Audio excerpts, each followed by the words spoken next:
guys, welcome back to the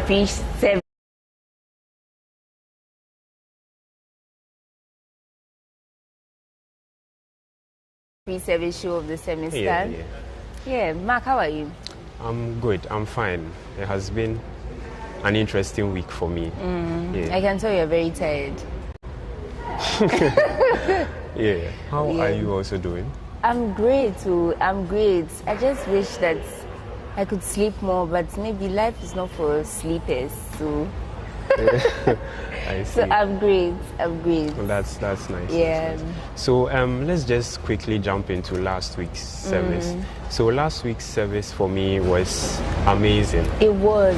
From what we shared during CBC to the praises and worship to the word. The praises and worship especially, it was very good, fantastic. Very good. Like for our first service, I was expecting everyone to be laid back and not really into the service. They're still in the vacation mood. Everyone was active. Yeah, they were all participating and it made the service look very wonderful. Yeah, I'm glad it was like that. I was saying that as I heard the first year say, hey, their praise and worship was really nice too, and I was very excited. Wow. I'm like, that's that's SaltCity. We always make sure that we do our praise and worship.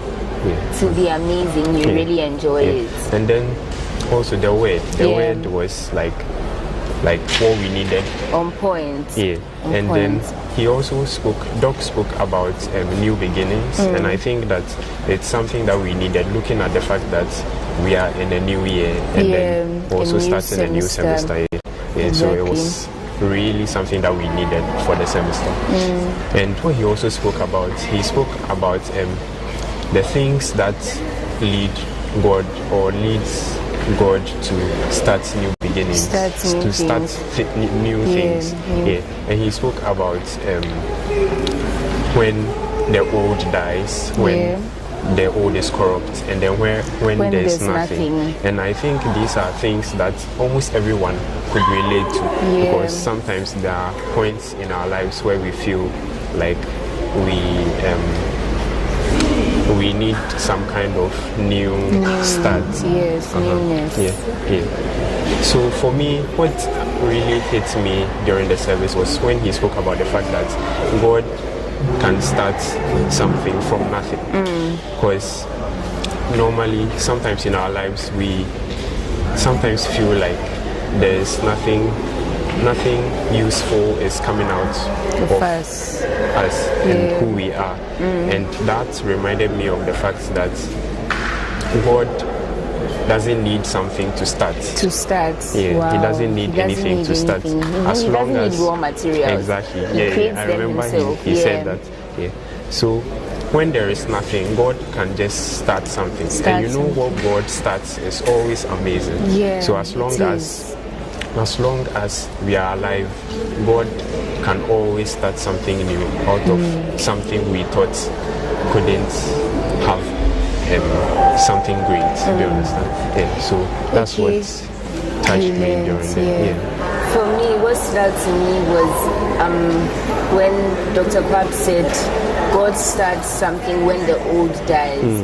And for me, it reminded me of us as Christians about killing our flesh and allowing God to start something new with our spirit. Because when we become born again, then the old man has to die. Because if you don't allow the old man to die, then God cannot do anything new with you. And so this I'm on a journey to kill my flesh daily, so that God can daily begin something new with me.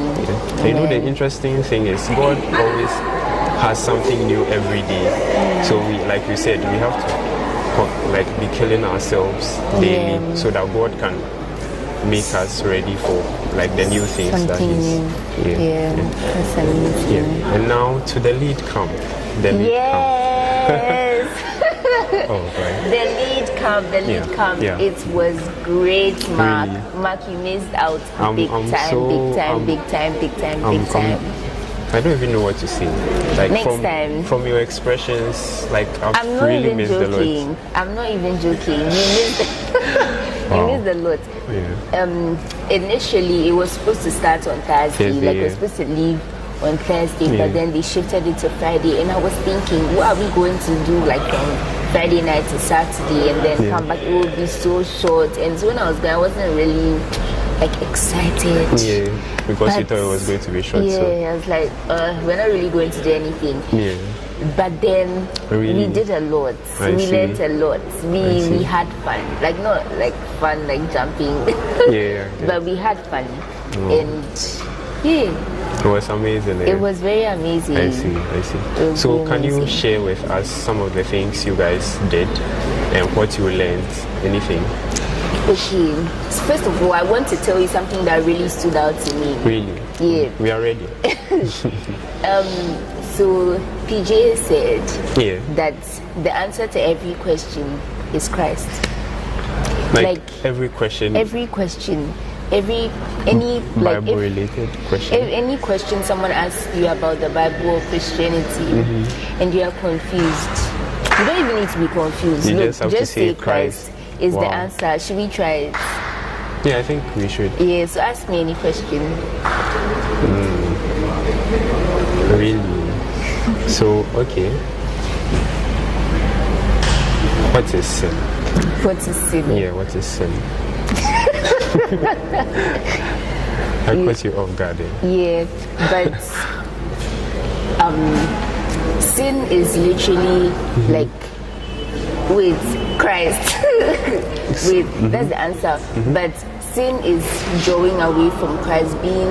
If you are moving away from Christ, anything apart from Christ is sin. Yeah. Yes. So it's Christ. It's like the opposite of being with Christ. Being away from Christ, you're sinning. I get it. So Christ is actually the answer, but you just have to explain it for everyone to understand.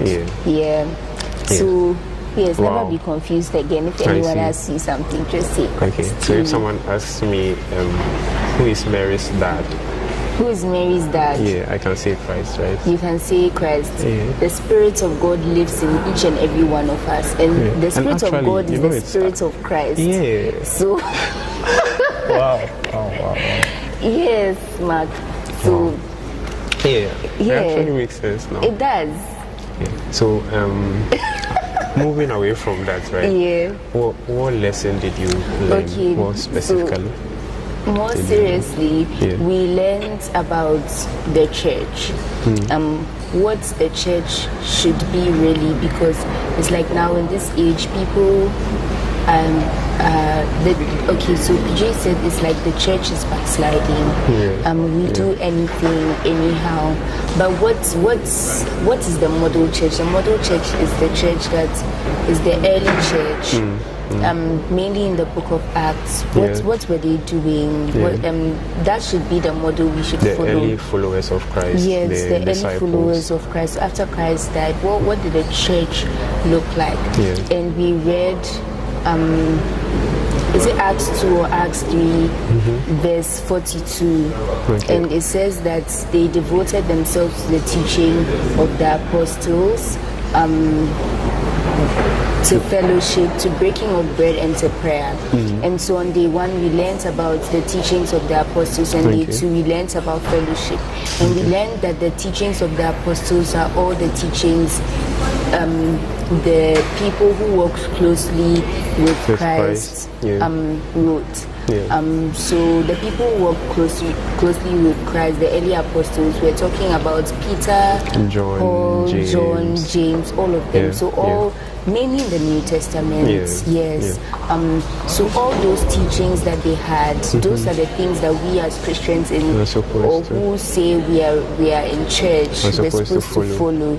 And everything is not their opinions they were writing, but things that God inspired them to write. So that's what we should follow. And on day 2 we learned about fellowship. Fellowship is love, like being able to love your fellow believer in Christ, and serving God together, following God together, getting to know God together. Doing everything as a community in Christ. Community. Oh, Mark, it was as if you were there. Yeah, in spirit. Yes, community. We shouldn't neglect community because as Christians, we are not Christians without the community that we have, and so that's what we learned at the camp. It was amazing. It was really amazing, and I realized that Dr. Kamps is so funny. He's so funny.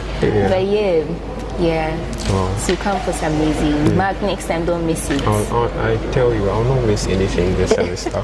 I can't. Great. Yeah. So this is a new Sunday, and we have a new thing that God is going to do this Sunday. This Sunday, I'm sure it will be great. Yeah. Every Sunday in SaltCity is great. It's fantastic. Yeah. But looking at the way we started last week, I think the momentum is building up, and so this Sunday will be even better and greater and brighter. So I'm super excited. What are your expectations for this Sunday? I just hope today's Sunday service would also have a bit longer praise and worship, so that today I can actually dance in front today. Mark, you are lying. Every day you say you dance, you don't dance. We'll all look out for you today. Yeah, look out for me today. So I'm expecting God to show up here like He always does, and have a good time with everyone in serving Him. So that's my expectation for today. That's amazing. For me, I'm looking forward to the word. I really want to learn something new today, something that I'm gonna go home and think about and be like, am I living up to this? Am I really trying to get to know Christ? And I know it will be amazing. I know I'll learn a lot. I know I will. There's always something new in His presence. Thank you, Mark, for being with me on this show. I really appreciate it. That's let me not say anything. But Mark is a permanent. And I also really appreciate you for having me here. You are very welcome. You are very welcome. We hope to see you a lot, plenty, if not all the time. Since you don't want to be permanent. I'll try my best to be here if I can. Yes, boss. Okay. Thank you all for watching. We hope that you come to church today and you experience the beautiful service we have for you. And you come and see everything God has for you today. God is expecting you guys. I can see your seats right there. Yeah, they are all waiting for you. They are all waiting for you. We can't wait to have you here today. We can't wait to have you here. Okay. Bye, guys. Bye. Bye. Not just for you. You're trying to preserve a generation. Okay. Wait. Chilling in the presence of God. I know all the blessings coming top down. Say you said he wanna talk, I told him not now. Any weapon formed against me getting shot down. They throwing salt, I feel like lock now. I know all the blessings coming top down. Say you said he wanna talk, I told him not now. Any weapon formed against me getting shot down. They throwing salt, I feel like lock now.